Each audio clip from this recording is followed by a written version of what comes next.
አይምሰልህ። ከባሰ ማንም ሰው ሲበቃው ይበቃዋል። ምንም ነገር ምንድነው መቻል አለ። መቻቻል አሁን ካለ የሚሉ ሰዎች አሉ። ግን መቻቻል ነው ትክክለኛው ሂደት።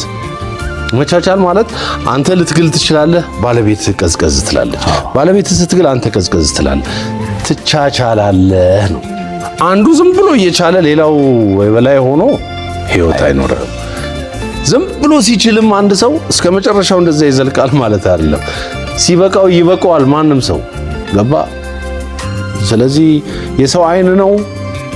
የሰው አይን ምን እኔ ቤት ገብቶ ማን የጋበዘው ሰው እኔ ቤት እንዲገባ እንዴት ይሆናል? የሰው አይን መጥቶ እንዴት የኔን ቤት እንትን ያፈርሰዋል? እኔ እኮ ትዳሬን ብዬ እኮ ቤተሰቦቼን ትቻለሁኝ አይደል? እህቴ ስትዋረድ ስትሰደብ እኔ ትዳሬን መርጬ ትዳሬን ይዣለሁ። ይሄ መስዋዕትነት ብዙ መስዋዕትነት ከፍዬ አቁሜዋለሁ፣ አኑሬዋለሁ ይሄን ትዳር።